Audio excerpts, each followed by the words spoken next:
Thank you, Speaker Sir, for allowing me to speak on the President's address.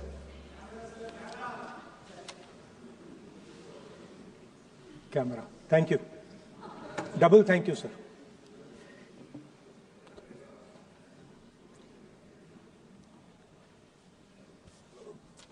I heard the President's address. I sat there with Kharge ji and I listened to it. And I must say, I struggled through the President's address to maintain my attention on what was being said. Because I had heard pretty much the same President's address the last time and the time before that and the time before that. And it was the same laundry list of things that the government has done. We have done this, we have done this, we have done this, 50 or 100 things that the government has done. And so while I was sitting there, I was thinking, okay, I am being critical about what is being said. And I am saying that this is not the type of President's address that should be delivered. Well, the question came to my mind, what type of address would an India Gathbandhan government deliver? How would that address be different than the address we heard? Because it's no point me saying that it is a laundry list and then not providing an alternative idea. And so today I would like to lay out some dimensions of what an alternative address would look like, what the India Gathbandhan would probably focus on, and where we would lay emphasis. The future of this country is going to be decided by the young men and women of this country, the youth of this country. So I think anything we say has to be addressed to them, has to be spoken to them.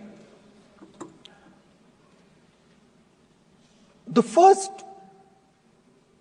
thing in front of us, and this is something I'm sure the Prime Minister would accept, and pretty much everybody in this room will accept, is that even though we have grown fast,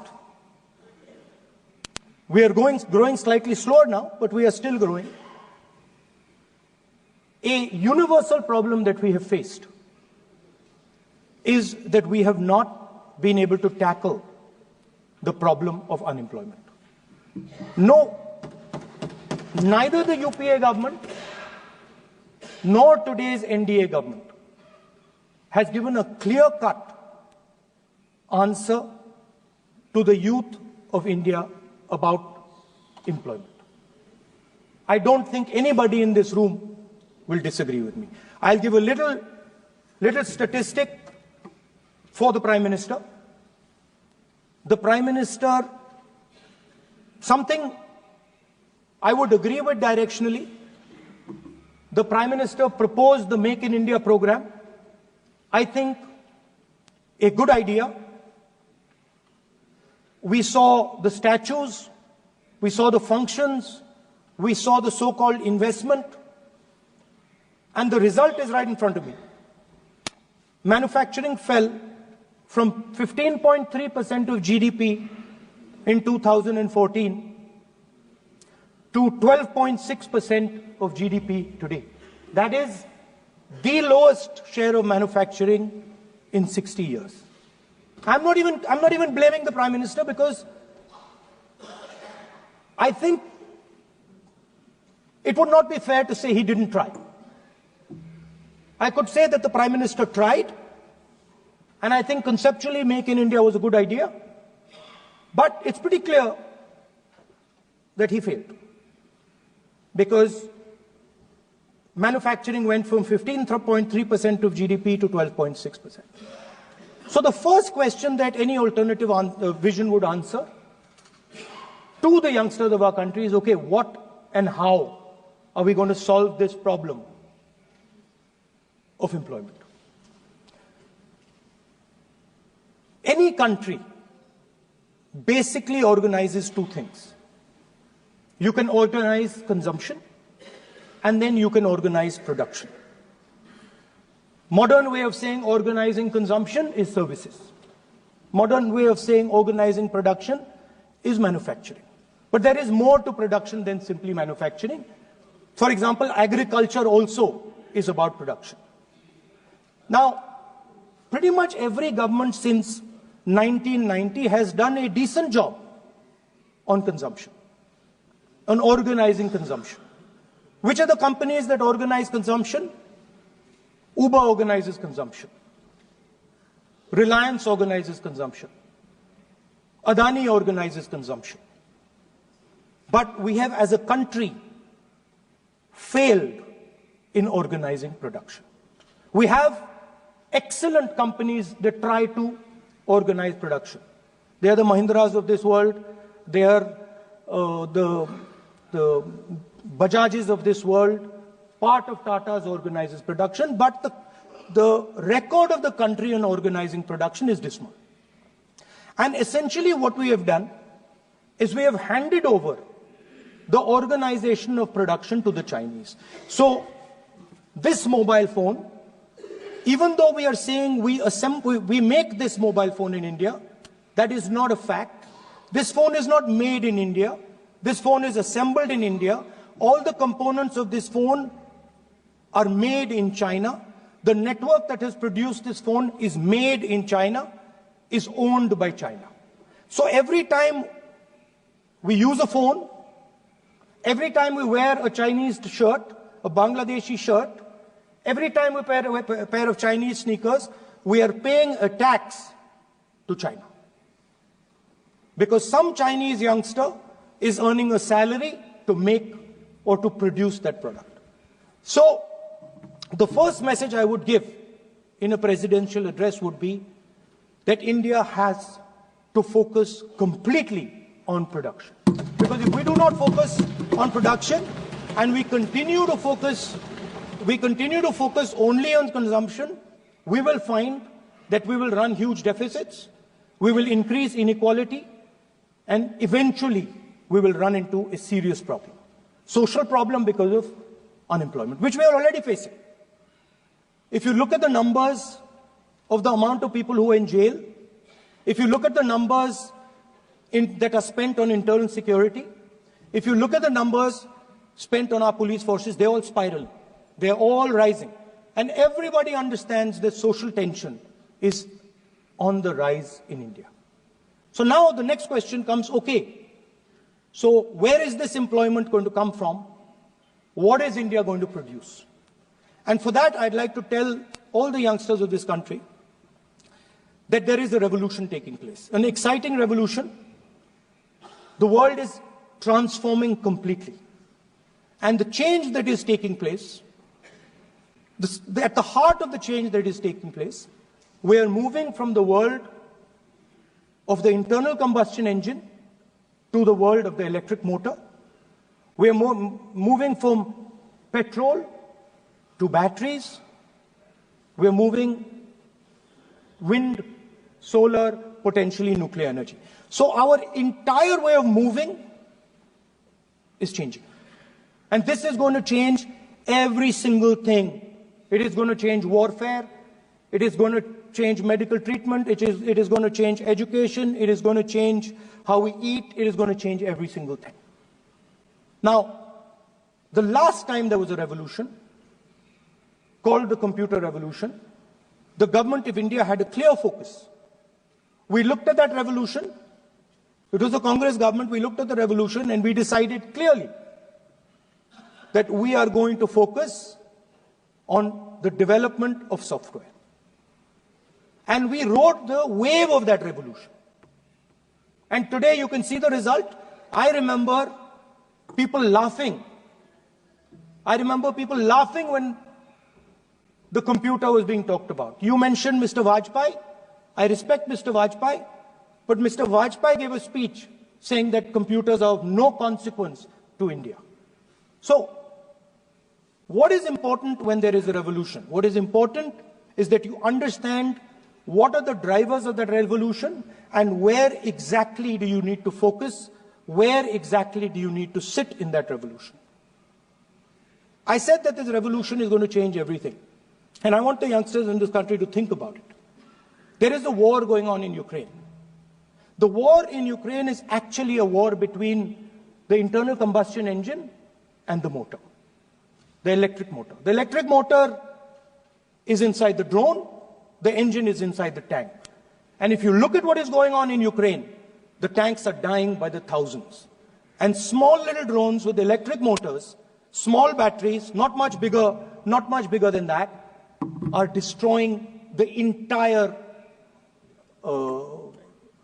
tank artillery infrastructure of both Ukraine and Russia. So the drone is the electric motor.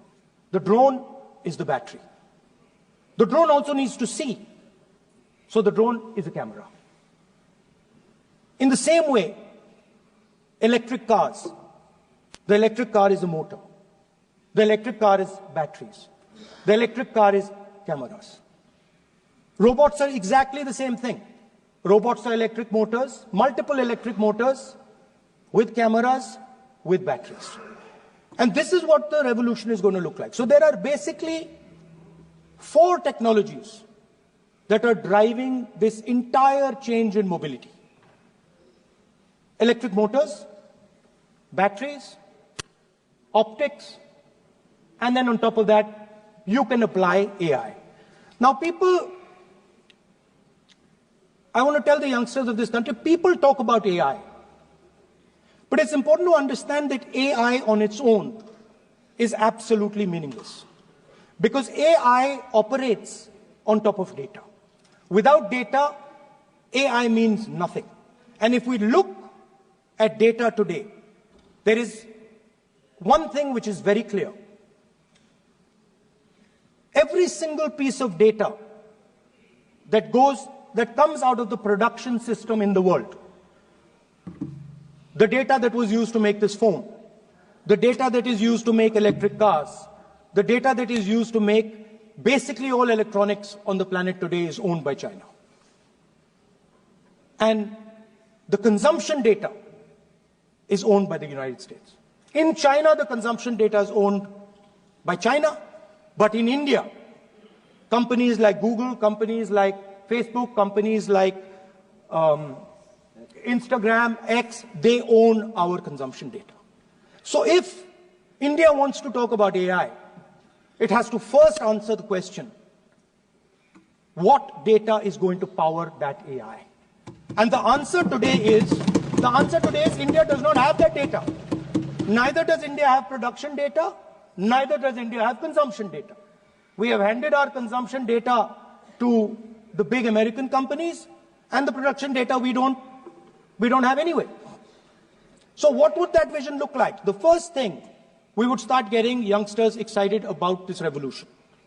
We would start to introduce the idea of a completely new way of moving, a complete revolution in how things move. We would start teaching our children in schools about batteries, about electric motors, about how these things combine, about how drones, robots, electric cars are structured, how they will work together. And most important, we have to start building a production network so that we can get access to production data. Now, what would we focus on? We would not give you a laundry list. China has at least a 10-year lead on India in this space.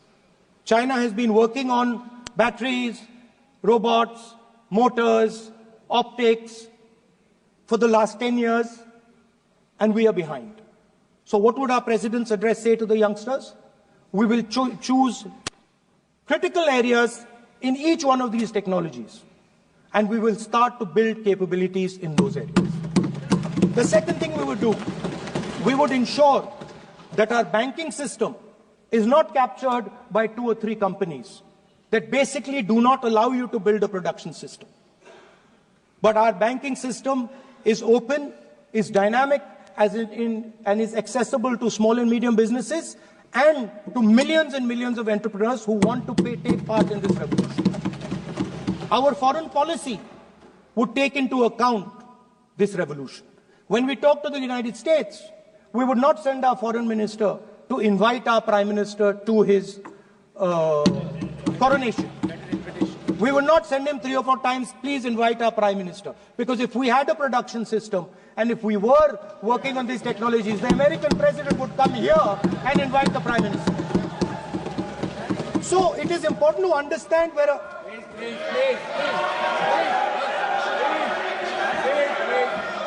So I'm sorry that disturbed you, that question. I apologize for disturbing your peace of mind. It's okay. I've apologized. I've apologized for disturbing your peace of mind. I'm sorry.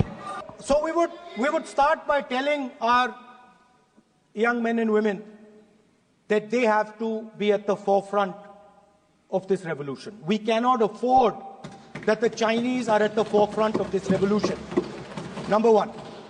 Number two, we would ensure that the absolute best experts on these technologies would talk to our students, would talk to our youngsters, and guide them on what a future, on what these future technologies are going to do.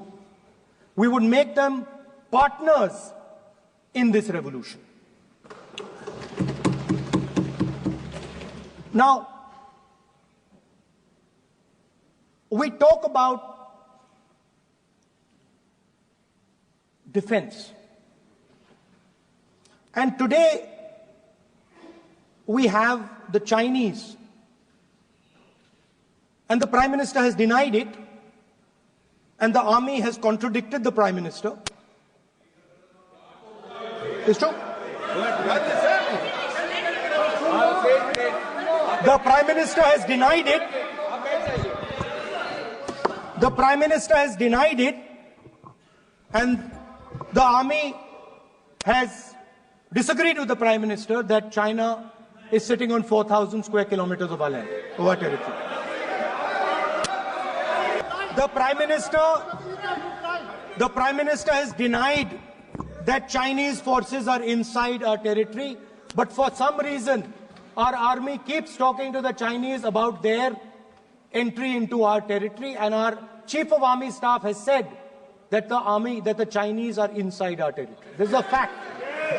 This is not invention, this is a fact. Now, but the reason China is inside our territory is important. Because people think that wars are fought between armies and their weapons. But the fact of the matter is that wars are fought by industrial systems. The fact of the matter is that China has an industrial system that is far stronger, far bigger than our industrial system. And that is why they have the guts to come inside this country. The reason China is sitting inside this country is because Make in India has failed. The reason China is sitting inside this country is because India is refusing to produce. And I am worried that India is going to give up this revolution to the Chinese once again. The reason I made this reference is because everything is connected. If and when we fight a war with China, we will be fighting with Chinese electric motors, Chinese batteries, Chinese optics, and we will be buying Chinese motors, Chinese optics, Chinese batteries. It is a non-sustainable proposition. That is why for our security, for the future of our children, for the future of our country, we have to build a production system, and we cannot allow this revolution to go by. Now, the next step, we have a strategic partner called the United States. The partnership should focus on how India and the United States can work together to take advantage of this revolution. That is what the conversation should be on. Please understand that India is as important as the United States for the simple reason that they cannot build an industrial system without us. They cannot build a production system without us. No matter what they say, the Americans simply cannot do what India can do because their cost structure is much, much, much more expensive than ours. We can build things that the Americans would never imagine. India can do that. So that would be the first part of a president's address. We would talk to the youngsters in India and say to them, we want you to be partners in this revolution. We want to change the Indian banking system so you can have access to it. And we believe in you, we trust in you, and we believe you can take on the Chinese. That's the first part. The second part would be about participation. We have done a caste census in Telangana. And what we have found is shocking. Almost 90% of Telangana is either Dalit, Adivasi, backward, or minority. Almost 90% India Gathbandhan leader would give you. The final, of course, we go back to the Constitution. This, our favorite,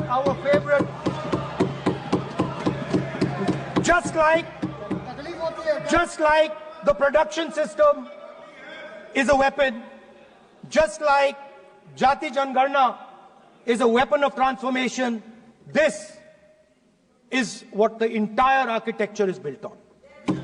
I remember before the elections, all of you were saying 400 par, and you were saying you would change this. And then I was glad to see that the Prime Minister walked in and then was forced to bow his head in front of the Constitution. It was a moment of pride for all Congress people that we had explained to the Prime Minister and to the whole country that no force will dare touch this. Yeah.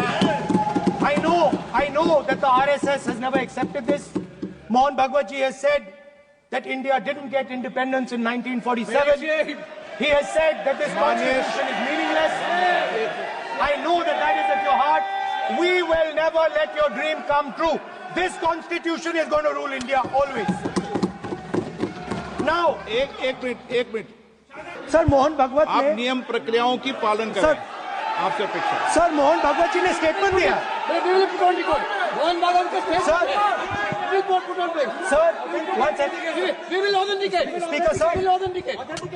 Speaker sir, Mohan Bhagwat ji made a statement saying that India did not receive independence in 1947. It received independence when the Ram Mandir was inaugurated. We will place that on the table. Now, sir, I would like to mention one small thing, but very important thing. Speaker sir, this constitution is supported by this constitution is supported by the vote of our people. Without the secure vote of the Indian people, this constitution means nothing. Now I want to bring to the notice of this House some data, some information about the Maharashtra election. Very simple stuff. Speaker sir, between the Lok Sabha election, which the India Alliance won, and the Vidhan Sabha election, the voting population of Himachal Pradesh was added to the voting roll of Maharashtra. Meaning the entire population of Himachal Pradesh was added to the voter rolls of Maharashtra. Please understand what I am saying. In Lok Sabha, the difference between Lok Sabha and Vidhan Sabha was the population of Himachal. The entire population. Almost 70 lakh new voters suddenly arrived between Lok Sabha and Vidhan Sabha. Now, the most interesting part The most interesting part, and the Prime Minister is not looking at me. The most interesting part. मजबूरी है. The most interesting part. तर्क पे बात करो. मुंह नीचे कर लिया suddenly. The most interesting part is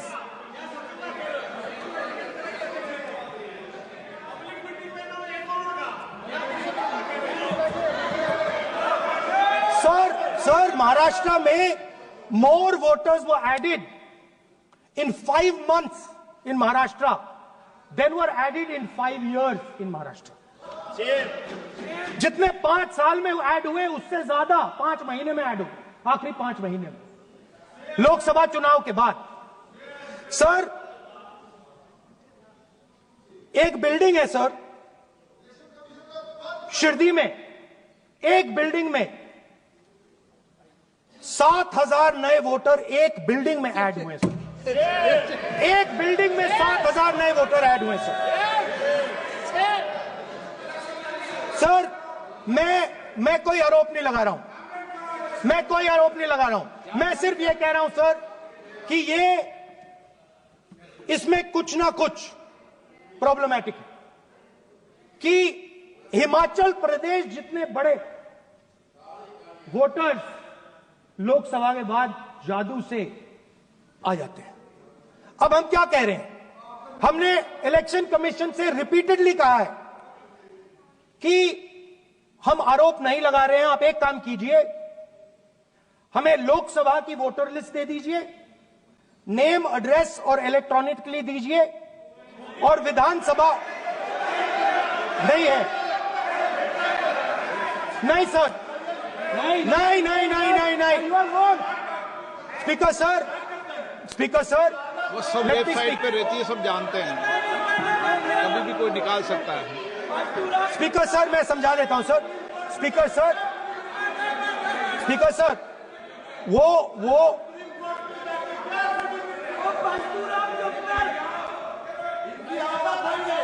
Speaker sir, we have asked. Speaker sir.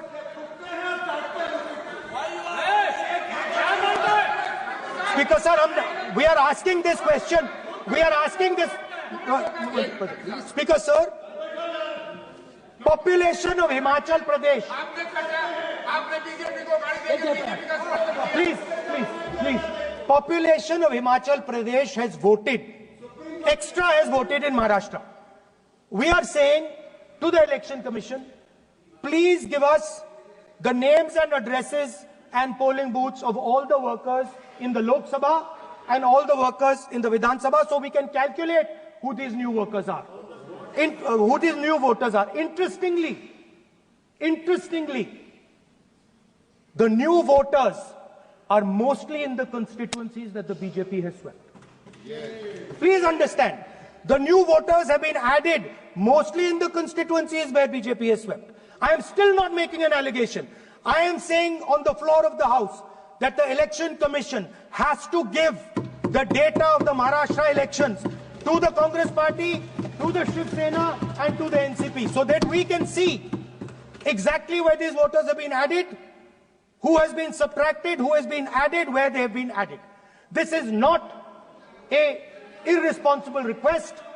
This is a very simple request for them to fulfill. The reason I am saying this, sir, is because the rules have been changed. This is not just said in isolation. Speaker, sir, the election commissioner used to be chosen by the Prime Minister, Leader of Opposition, and the Chief Justice. Sir, the Chief Justice was removed from that committee. Why? This is a question, sir. This is a question to the Prime Minister. Why was the Chief Justice removed from the committee? Now, in a few days, I am going to go to the meeting. There's going to be Mr. Amit Shah and Mr. Modi ji. And there's going to be me. 2 to 1. Why am I even going to the meeting? What is the purpose of me going to the meeting? I'm only going to the meeting to certify what Modi ji and Amit Shah ji are going to say. Right? Whereas if the Chief Justice was there, there could be a discussion. Chief Justice and Leader of Opposition could say, no, we don't agree. So, there seems to be a calculated strategy. Now, just prior to the Lok Sabha, the election commissioner was changed and 2 new election commissioners were placed. Yes. We know that the election dates were changed. Yes. We know that the elections were postponed. These are facts. These are not things I am inventing. So, in order to safeguard this constitution, the entire opposition requests the data for the Maharashtra election.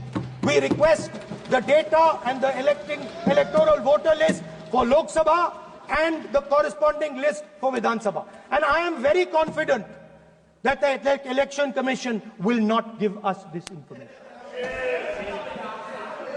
Speaker sir, that is broadly. So the third element of our President's address would be a determined defense of India's institutions, of our democratic system, and a re-look at our entire democratic framework, and the looking again at all the institutions that have been taken away from the people of India.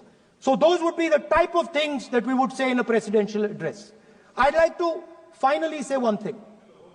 In the last, थोड़ा बढ़ा देता हूँ. अब मैं थोड़ा और खींचूंगा. अब और खींचूंगा थोड़ा. अब और खींचूंगा. So in the last, there is a background, a philosophical background to what I am saying.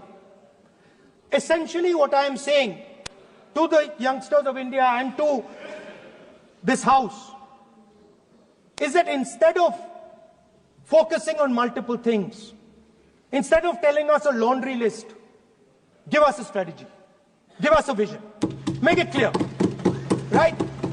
Now, there is a philosophical basis to this. There is even a deep philosophical basis to this. I showed you the picture of Shivji, which you didn't allow me to show. I showed that picture for a reason. What does that picture tell us? If you look at that picture carefully, it tells us focus carefully. Do not get distracted. Do not look here and there. Do the job at hand. So there is a philosophical basis to the speech I have given. I have not told the House and the country that we will do this, and this. This is the philosophy of Shivji.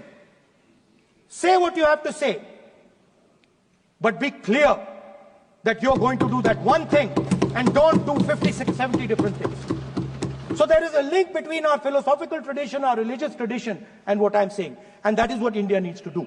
India needs to connect the past, the values of the past. You talk about Sardar Patelji, but you destroy Sardar Patelji's values every day.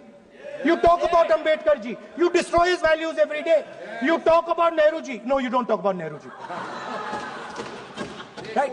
Right?